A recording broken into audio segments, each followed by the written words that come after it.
네, 서현수라고 합니다. 네. 예. 제가 원래 깨달음 경영학회 관련해서는 잘은 뭐 제 분야도 아니었고 이렇게 어떤 제가 도움을 드릴 수 있을지 해서 이렇게 궁금했었는데 이제 여기 와서 보고 깨달음 쪽에서 같이 공유할 수 있는 부분이 있겠다 제가 생각을 해서 참여를 하게 됐고 이제 지난 토론 시간까지 해서 핵심 개념들 제가 생각하는 중요하게 생각하는 개념들이 무엇인지 이거를 나누는 좋은 시간을 제가 가졌는데요. 이번 지금 발표에서는 지난 시간에 제가 여기 오셨던 몇 분들이랑 공유했던 제가 생각하기에 제가 생각하기엔 저는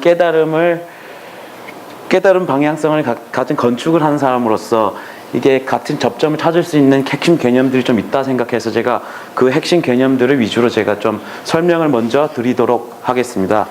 그리고 제가 이제 이게 이제 저기 컨텐츠인데요. 먼저 그 핵심 개념들을 좀 알아보고 그 다음에 아까 설영상 선생님께서 말씀해주신 성명정 개념과 그 건축이 어떻게 연관되어 있는지를 간략하게 보고 그 다음에 세 번째가 제가 그 실제적 방법에 의거한 그 이상적 설계를 간략하게 보여드리도록 하겠습니다. 이게 어원의 고고학적 탐구는 철학자들이 자주 사용하는 방법인데요.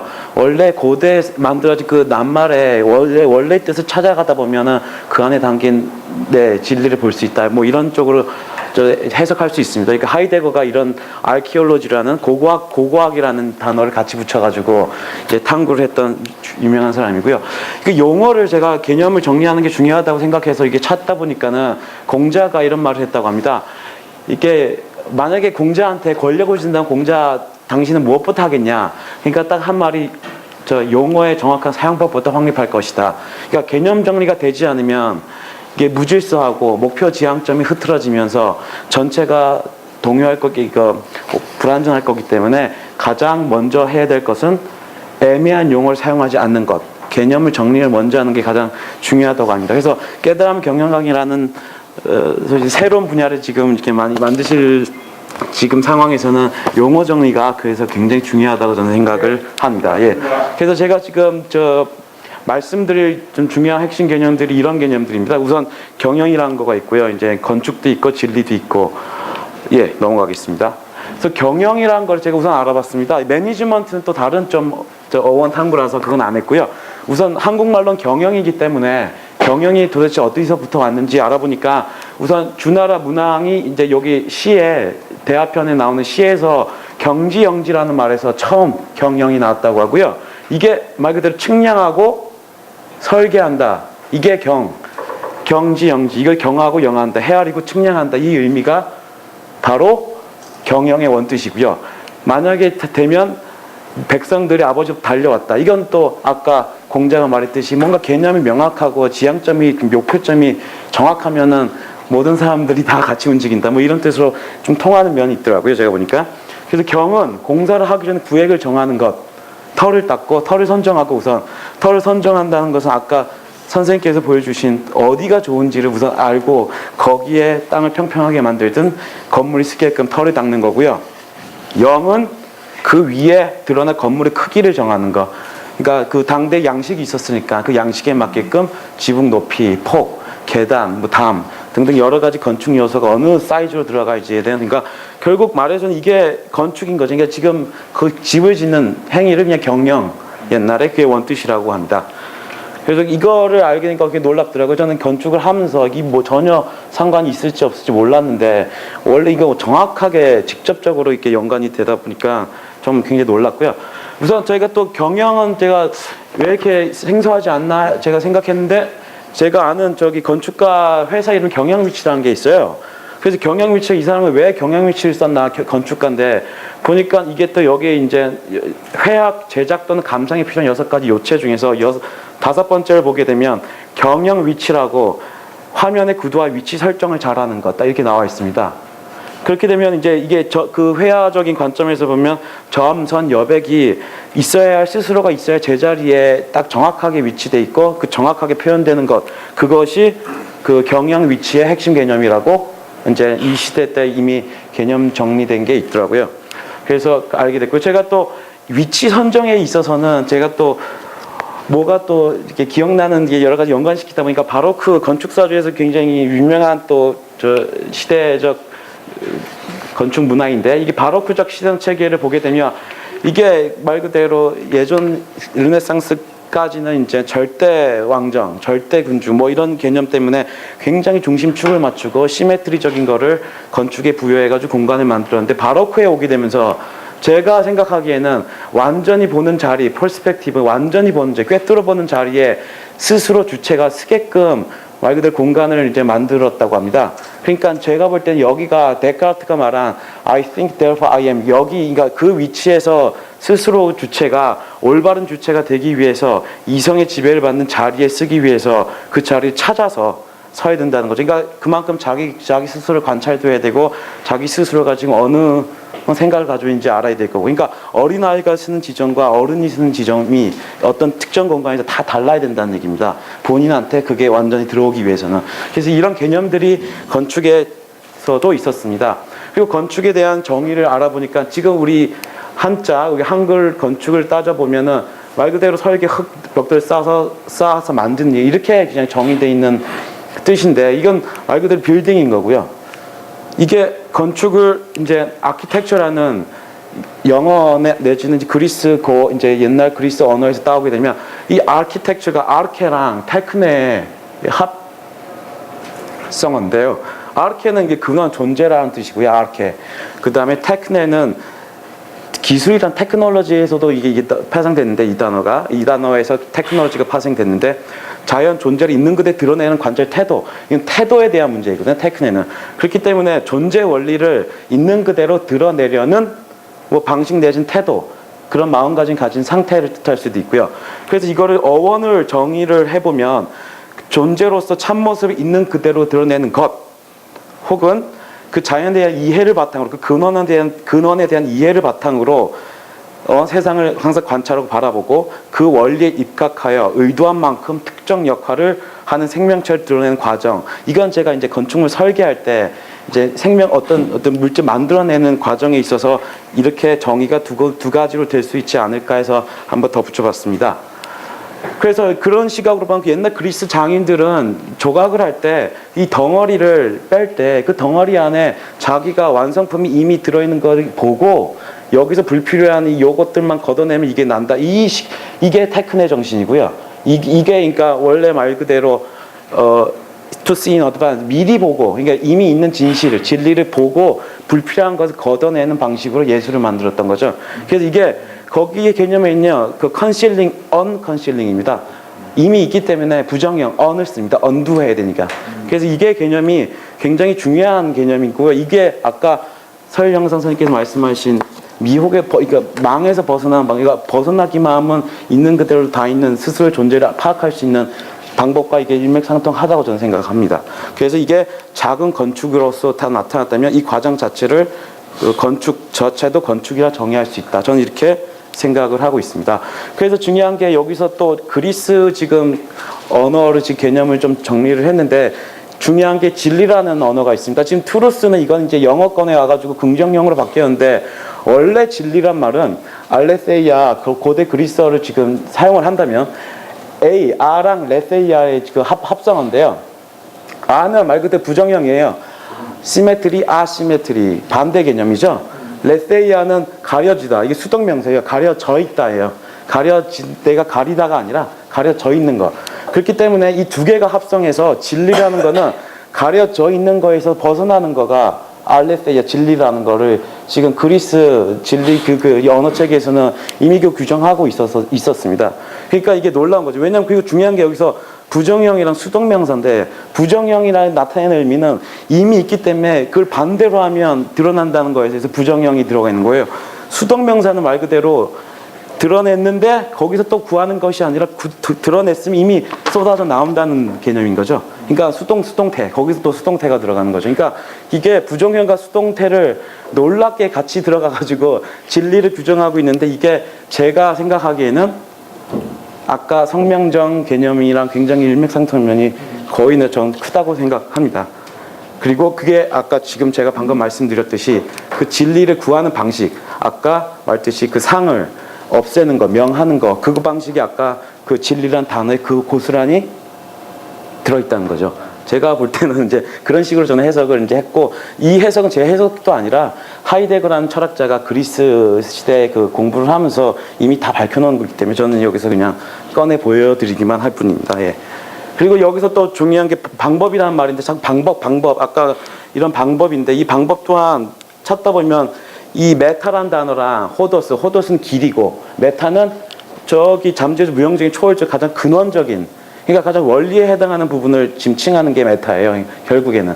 그러면 이 말 그대로 초월적인 그 존재 자체가 근원이 걸어가는 길, 근원이 나아가는 방향성. 그러니까 메서드가 방법이라고 우리가 얘기를 하면 메서드 이 그냥 방법이 아닌 거지. 그냥 아무렇게나 가는 길이 아니라 철저하게 우리가 어디 서 있는지, 뭘 기준으로 따져서 지금 길을 걸어가는지를 반드시 헤아려야지만 이거를 메서드라는 단어를 쓸 수가 있습니다. 그래서 지금 제가 아까 말씀드린 단어들이 지금 여러 가지 핵심 개념들인데 이게 다 연관이 되어 있는 걸 알 수 있고요. 그래서 집은 이 짓다라는 개념을 또 제가 찾다 보니까 이게 다 인터넷에서 찾은 겁니다. 저희가 집을 짓다라는 말이 있고, 의식주 해결되는 것은 한글어로 다 짓다라는 게 있더라고요. 옷을 짓다, 밥을 짓다, 글을 짓다, 짝을 짓다. 그 다음 배가 특히 특이하게 아키텍트를 써요. 네이버 아키텍트. 배를 짓다는 개념도 굉장히, 배라는 게 역사적으로 참 중요했던, 어떤 의미를 갖는지 잘은 모르겠지만, 예, 네이버 아키텍트라고 합니다. 배 조선 기술자를 엔지니어라고 안 쓰고. 그래서 그거가 좀 저도 굉장히 궁금하더라고요. 근데 이 짓다라는 게 왜 이거 짓다에서, 집이라는 게 짓다에서 나왔다고 하더라고요. 또 짓다에서 집으로. 그리고 짓다라는 거를 좀 풀이를 해본다면 정성스럽게 계획하고 의도적으로 풀어나가는 행위. 그러니까 아까 경영, 맨 처음 개념에서도 보듯이 경영이랑도 통하는 개념이고, 짓다라는 게, 그러니까 이 짓다라는 게 굉장히 삶에 이제 굉장히 결부된 개념이고, 동요에도 민요에서도 있었듯이, 그리고 이 짓다라는 게 제가 볼 때는 경영과 삶의 모든 것에 관련되어 있기 때문에 이 짓다라는 개념 또한 제가 어떤 접점을 찾을 때 있어서 중요하게 사용될 수 있을 것 같다고 생각합니다. 그래서 이런 여러 가지 이제 접점이 찾아질 수 있었다고 생각하고요. 이제 성명정과 아키텍처는 이제 제가 건축을 공부하면서 이게 연관을 지을 때 어떻게 연관시켰나를 이제 간략하게만 보여드릴 건데요.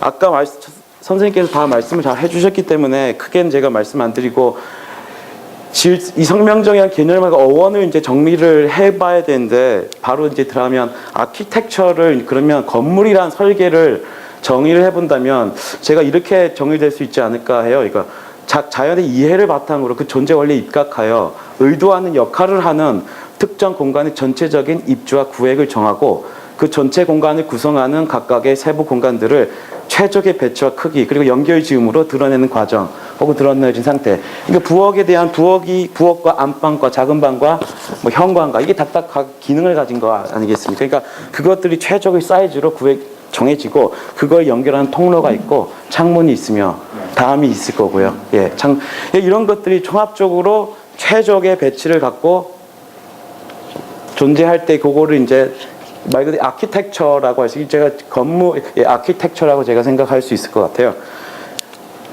그래서 이 정말 제대로 된 그 아키텍처를 구현하기 위해서는 아까 말씀하셨듯이 이 망의 상태에서 원래 진의 상태로 항상 이 방향성을 생각하고 이거의 이해 상태를 항상 따져봐야 되는데, 저희가 그러려면은 오해되는 것을 없애야 되기 때문에, 아까 그리스어 진리라는 말의 단어에 들어있었듯이 그걸 없애는 방법을 이제 저희가 찾아야 되는 거고, 바로 그 방법이 제가 설계에서 가장 사용하는 실제적인 방법의 가장 기초가 되는 방법입니다. 그게 바로 이제 명상인 거죠. 명상을 통해 의혹과 오해, 편견들을 걷어내 언제나 그러한 진면목을 드러내고요. 그거를 통해서 직관책인 거죠. 방해하는 요소가 없어지면 이미 들어가 있는 정답들의 어떤 파도, 이제 바다가 이제 막 쏟아져서 나올 건데, 그거가 이제 직관책의 발동이라고 생각하고, 그걸 통해서 아까 제가 했던 아키텍처의 이제 과정이 자연스럽게 이어지게 될 수 있다. 그리고 그거가 제가 생각하기에는 제가 맞는 맞죠. 실제적 방법에 의거한 이상적 설계다. 제가 생각하는 건축. 예. 제가 요거를 보다가 약간의 좀 여쭤볼까 하다가 그냥 했었습니다. 예. 자, 예.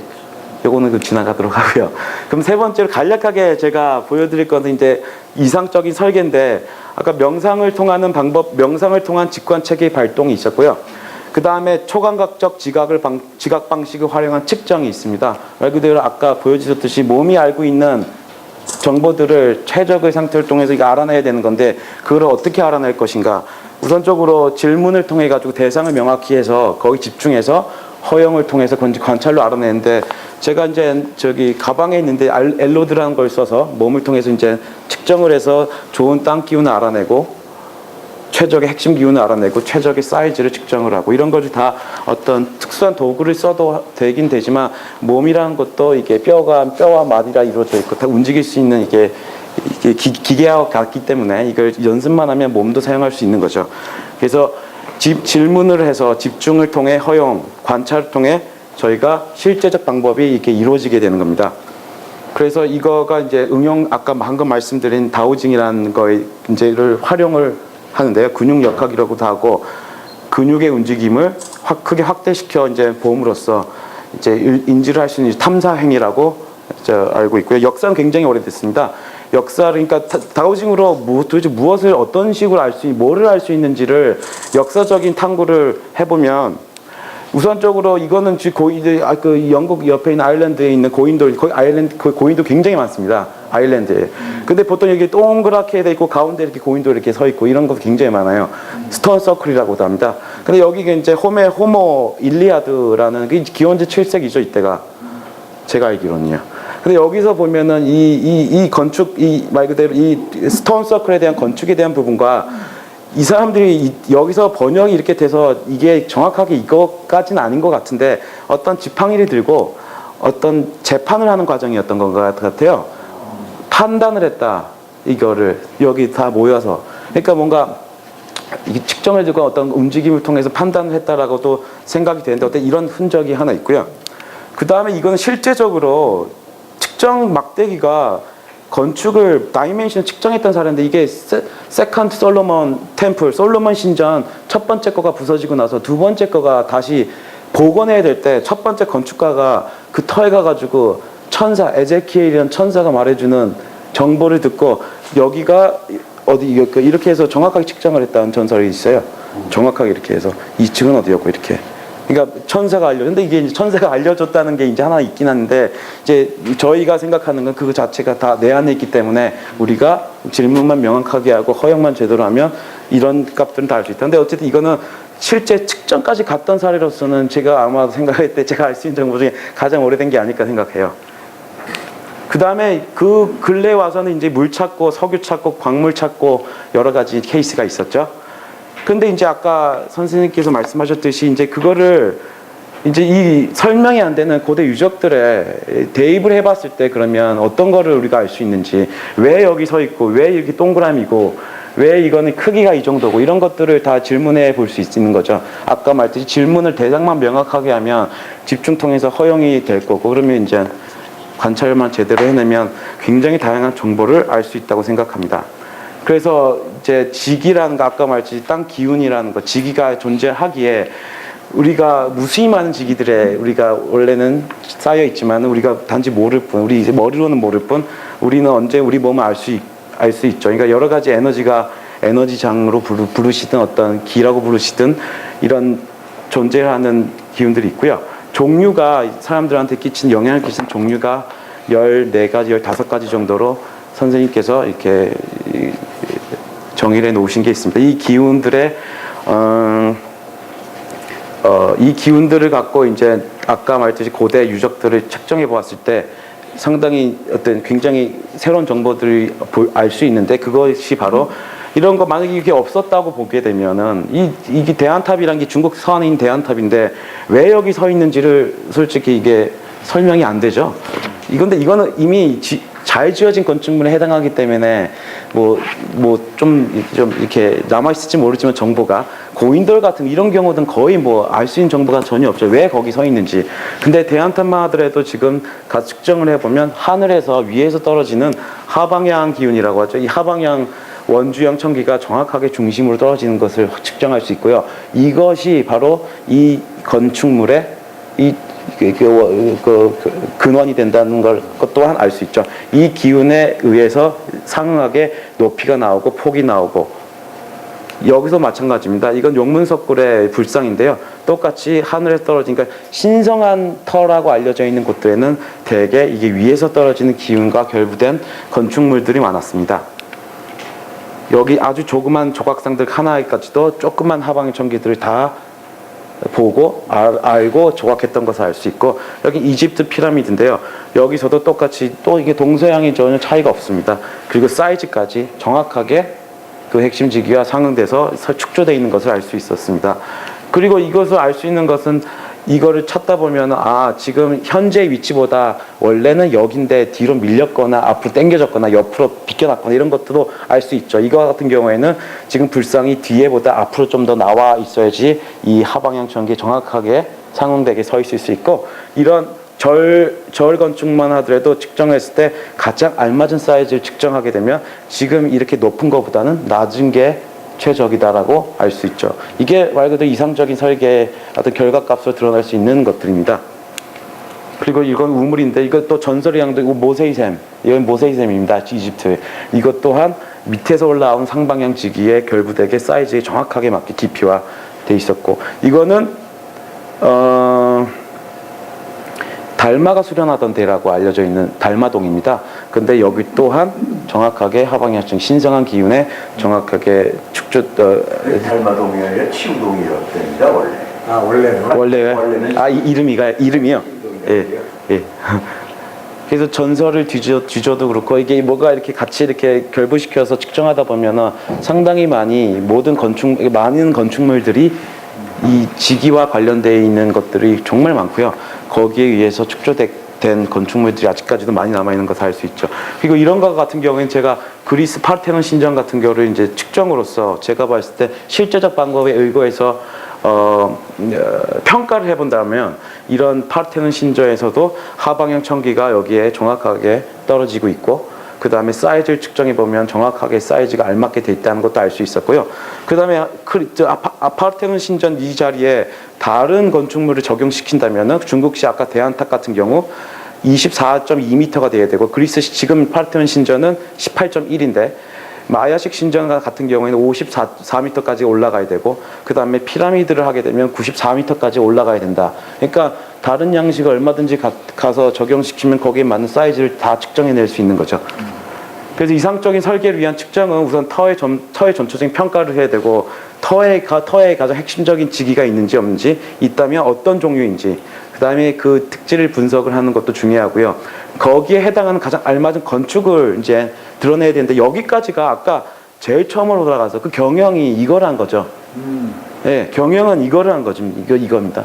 그러니까 타이틀이 저도 이제 건축이 아니라 이제 경영가로서 바꿔도 될 만큼 경영이 제시하고 있는 원래 개념이면 그만큼 공간 구획과 공간 정하고 선정과 거의 밀접하게 연관되어 있습니다. 이건 제가 석사 때 아까 말씀하셨던 방법에 있어서는 실험적인 방법으로서 제가 이제 구현했던 거고요. 보시다시피 이게 저희가 지금 노상 보는 건축물 같지가 않습니다. 그때는 이제, 근데 여기서도 똑같습니다. 터를 우선 지정했고요.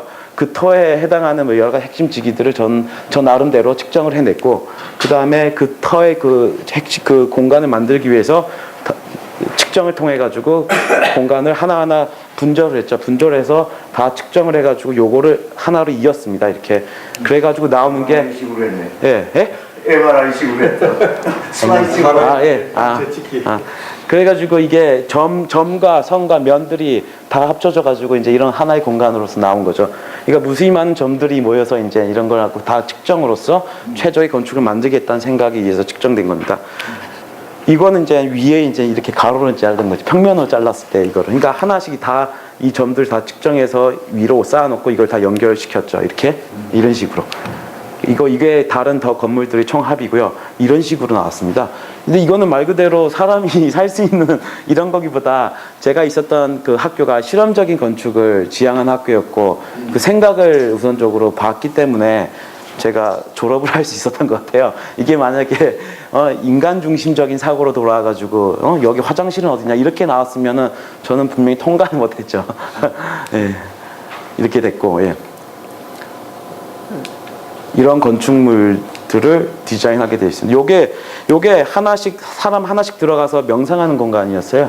예, 이렇게 메디테이션 챔버라고도 하죠. 그 다음에 이렇게 하면 자른 면은 이렇게 생겼고요. 이렇게 생겼습니다. 그 다음에 공법이야 요즘에 3D 프린팅도 나오고 뭐 자유자재로 만들 수 있기 때문에 문제는 없을 거다라고 이제 마무리했던 이제 작품이 이제 이런 작품이었습니다. 그래서 결론으로 제가 이제 결론인데요. 아까 처음에 깨달음 경영은 도대체 제가 이게 뭘까 생각을 하면서 개념 정리를 이제 하다 보니까 건축이랑 경영이랑 다르지 않다는 것을 알 수 있었고, 그 다음에 성명정 개념에 의거해서 봤을 때 그 원래의 참 건축, 참 경영과 일맥상통하는 개념이 있어요. 아키텍처 같은 그 진리 같은 경우. 그래서 그걸 동원해서 실제적 방법을 가지고 이상적인 설계를 할 경우에 이게 곧 아키텍처고 그게 곧 깨달음 경영이 아니겠냐. 저는 그렇게 생각을 하고요. 이제 이게 깨달음 제가 감히 이제 정의를 이제 마지막으로 해본다면 이게 제가 아까 그대로 아까 건축에 정의한 거랑 똑같이 이거를 해보면 경영을 정의해 본다면 어떨까 해서 말만 바꿨어요, 단어만. 근데 이게 맞는지 안 맞는지는 이제 전문가 분들의 어떤 여러 가지 토론과 이걸 통해 가지고 이제 더 이제 토론이 되겠죠. 근데 공동적 목표, 가치 그리고 신념을 정하고 존재 원리에 입각해서 각각 조직과 구성원들의 최적의 역할 분담과 배치 그리고 연결 지음을 통해 최적의 드러냄을 할 수 있도록 만드는 것. 그리고 그것이 곧 이 최적의 드러냄이라는 것이 갖고 자신의 본질, 즉 무궁무진한 우주에서 터져 나오는 무한한 창조고 창이라고 생각하고요. 그것이 이미 알고 있는 것을 안다, knowing the known. 이미 자기 안에 있는 것을 아는 것. 그거가 저는 네, 깨달음 경영의 같이 토론해 볼 만한 거리라고 생각합니다. 예. 예, 여기까지 제가 준비한 거를 예, 마치도록 하겠습니다. 감사합니다. 예. 대단히 그 감동이 큽니다. 사실 이 깨달음 경영이라는 게 결국 그 자기의 본래적 존재를 개인이건 가정이건 회사건 부서건 나라건 그거를 그런 존재를 알아가지고 발견해서 그래서 discovery 발견이라는 말까지도 씁니다. 존재 발견, discover. 그러고 그것에 대해서 자기가 말로 선언을 해서 확인을 하는 겁니다. 그 다음에 이제 구조화를 들어가서 저기 지금 나열된 걸 그대로 하는 거예요. 설계라는 게 구조화죠? 네, 네. 사람 생각하시죠. 예. 구조화를 해서 그것을 이제 온전함과 진정성으로 엄격 실천을 해가는 게 이제 경영의 또 핵심이에요. 그러니까 아주 좋습니다. 하나 질문이 있어요. 예. 지금 건축학에서 예. 이런 공부를 합니까? 제가 아는 바로는 없습니다. 예. 지금 건축계에서도 지금 여러 가지 심포지움이나 학회 같은 그런 제목들을 보면 뉴 아키텍처를 찾고자 정말 노력을 많이 하고 있습니다. 그래서 제가 뭐 얼마 전에도 본 건데 종교성과 건축을 연결시켜서 막 심포지움을 하기도 하고 명상이랑도 연결시켜서 하려고 하고 지금 뭔가 현재 지금 건축 교육, 건축계 자체가 반성하는 지금 분위기가 굉장히 많아요. 지금 우리가 만들어 놓은 것들을 봐라. 얼마나 망쳐놨는지. 이런 식으로 보는 시각이 많아요. 근데 이제 그거는 대안을 찾아야 되는데 그 대안이 어디에 있냐는 그 사람들도 여러 가지를 지금 막 트라이하고 있는 것 같습니다. 그래서 결국에 미국 같은 빨리 바뀌고 합리적으로 생각하는 데는 종교까지 들고 들어와가지고 본래의 종교 이런 것들 따져가면서 건축을 다시 한번 재정리해보자 이런 생각을 가진 사람들도 있고 예 지금 다양하게 지금 노력을 할 것 같은데 예 저도 참 거기 일조를 해서 예, 도움을 주고 싶 예. 그 건축학에서 그러니까 히스토리가 나올 거 아닙니까? 예. 히스토리라면 아까 그 얘기하신 그 모든 그 사원이나 건축물이나 예. 건축물에 대한 게 예. 거기에 대한 그 스피릿, 예. 스피릿 컬처 이런 것이 자연스럽게 나올 텐데 그게 의외로 부족합니다. 건축에서 가장 고소라고 알려진 가장 처음으로 쓰여진 게 기원전 1세기인가 지어진 건축 방법 서설인데요. 거기서 또한 건축 털을 다질 때 사용되는 요소가 바람 뭐 이런 거예요. 햇빛 이런 거. 그러니까 이 지기와 관련되고 이게 존재성으로 들어가 가지고 털을 선정하고 이런 거가 저도 많이 찾으려고 했는데 많이 없더라고요. 그 전으로 가가지고 그런 그림들, 전설들에서 남아있는 흔적들이 아까 보여드렸던 막대기를 갖고 이렇게 한 거죠. 그러니까 이게 글로서 남아있는 이제 것들이 좀 서양 건축사에서도, 그러니까 요거랑 지금 제가 말한 부분이랑 이게 딱 일맥상통한 역사적인 사실이나 이런 것들은 제가 아직 발견을 못했습니다. 한 달 전에 제가 잡지를 봤는데 예. 거기 그 우주같이 만들었어요. 예. 투명하게. 예. 크게. 예. 수천 명이 거기 들어가 살 수 있게. 네. 그 속에서 뭐 예. 아무튼 모든 생활을 다 하게끔 말이죠. 네. 일까지도. 예. 그런 것이 모형으로 예. 소개가 된 걸 제가 네. 그림과 함께 봤습니다. 네. 그렇게 지금 진전이 됩니까? 아니요, 그거는 뭐 어떤 기능적인 측면이. 우주에서 나왔다 뭐 이렇게 설명돼 있고 다르죠. 그 기능적인 게 이거는 그 3, 4천 명을 기능하게 만들면 어느 위치에 어떤 모양을 떠올릴까를 직관적인 명상 체계를 통해서 그 답을 찾아내서 해야 되고요. 그분은 지금 선수분이 얘기한 것처럼 이러한 기능을 하려면 이러이러 해야 되니까 우주를 상징하는 모양을 자기가 그린 거고요. 그게 있는 걸 드러낸 거하고는 차이가 있는 것이죠. 네. 그러니까 서양 애들도 컨셉으로는 다가가는데 그 리얼 메스더로지가 없는 거예요. 그러니까 그렇게 하고는 싶은 거죠. 사실 저도 아까 지금 얘기한 것처럼 저희가 지금 종교성을 이용한, 종교성을 따온 거잖아요. 그것이 어디에나 쓰이는 것이 종교의 원리니까 그것이 뭐 건축 당연히 들어가고, 그래서 저희도 이런 수련을 하면서 하다가 보니까 건축 쪽에까지 이제 맛을 보게 됐고요. 사실 아까 보여드렸지만 저게 의술루들입니다. 저희가 한 게 사실 많아요. 경영관에 의술루에서 어디가 아픈지 뭐 찾아하는지도 여기 뭐가 어울리는지 똑같은 방식으로 찾아낼 수 있습니다. 그래서 가장 리얼하게, 진짜 리얼하다는 게 중요한 거죠. 그걸 찾아내서 어떤 처방을 직접 내리니까 그것은 건축 수일 수도 있고 뭐 제약 방식일 수도 있고 이런 식으로 다 됩니다. 그래서 제가 지금 막 생각나는 건축 그 전설로 또 내려오는 이야기가 있는데, 14세기 성당 건축가가 자기가 건축하는 이제 설계에서 짓고 있는 성당을 감독하다가 어떤 주축돌이 자기한테 말을 하기 시작했다고 해요. 주축돌이 난 여기 있기 싫다고. 전 여기 있기 싫어요. 저는 저 키스톤이라고 이렇게 컬럼 올라가다 보면 딱 이게 조각돼가지고 멋있는 스톤 있지 않습니까? 거기 들어가고 싶은데 난 저기 땅속에 있기 싫어요. 이렇게 말해요. 근데 건축가가 그때 이제 설득을 하죠. 넌 거기 너의 역할이 얼마나 중요한지 아냐. 넌 너대로의 역할이 있고 뭐 이런 식으로 설득했다는 게 전설로 남아 있고요. 이게 이랬다더라 이런 게, 이게 실제적으로 여기에 입각해서 보면 그거는 실제적인 방법이잖아요. 실제적인 그게 경영인 거고. 근데 그 방법이 이제 아직까지 많이 좀 이렇게 신화나 이런 쪽으로 남아 있는 경우가 많습니다. 예. 밑으로 하나. 예. 근데 그 70년대 말경인데 WHO 영국 사람이 있어요. 예, 그 사람이 이제 WHO 주재관이 내가 이제 버섯 사고 연심이 있을 때 그래서 얘기를 하는데 여기 그동안에 다녀보고 우리나라는 왜 이렇게 좋은 보물을 다 이렇게 해가지고 전부 서양같이 막 이렇게 도시를 다 이렇게 짓느냐. 그리고 자기가 보니 그 사람이 우리보다 훨씬 그 공부를 했더라고요. 저는 가다 보면 느 나라가 사계절이 명확해가지고 있는데 가장 자연에 어울리고 가장 편안하고 잘 맞는 과학적이기도 하고 그런 게 한옥이래요. 절 같은 거라든지 이런 거 보면은 이렇게 보면은 살아있는 이게 다이나믹하게 보이잖아요. 이렇게 이게. 그러니까 이게 살아있는 그거고. 그러고 이게 이제 이렇게 해놓으면은 해가 이제 겨울에는 이렇게 해서 가니까 햇볕이 들어오고. 여름에는 중앙으로 가니까 이게 시원하고 그걸 설명하더라고요. 동양목판더라고요. 근데 그걸 우리나라 옛날에 그 절이면 절, 그것도 종교 아니에요. 네. 그렇게 나온 걸 지금 저렇게 막 밝혀놓은 이론에 한번 적응을 시켜가지고 그것도 많은 논문을 쓸 수 있고 그렇군요. 그렇게 합니다. 제 제자 중에 우리나라 대목장이 있습니다. 글쎄 말이야. 그분이 그렇게 해서 지금. 대목장이 있어도 지금 이렇게 이제 저걸 해가지고 적용해서 한 그런. 저한테 배워서 이렇게 하죠. 예, 글쎄. 이거 똑같은 거라. 사실 이제 이 친구가 누구나 알아보기 좋게 했고요. 그러니까 이렇게 됩니다. 그 양식이 똑같은 한옥이 돼도 어느 위치에 따라서 높이를 얼마나 가질 거냐, 이 추년을 얼마나 갈 거냐, 이런 것까지도 이걸로 결정이 됩니다. 그래서 그리고 그래서 아까 저 친구가 왜 이 나라에 이거가 저 나라에 저거가 쫙 대입이 있잖아요. 그러니까 똑같은 걸 놓으면 이런 다양한 건축 형식을 취할 수가 있는데 그럼 이렇게 사이즈가 달라진다. 이게 한국과 어떻게 되죠? 지역과 기후가 저거에 따라 다 달라질 거예요. 네, 맞습니다. 예.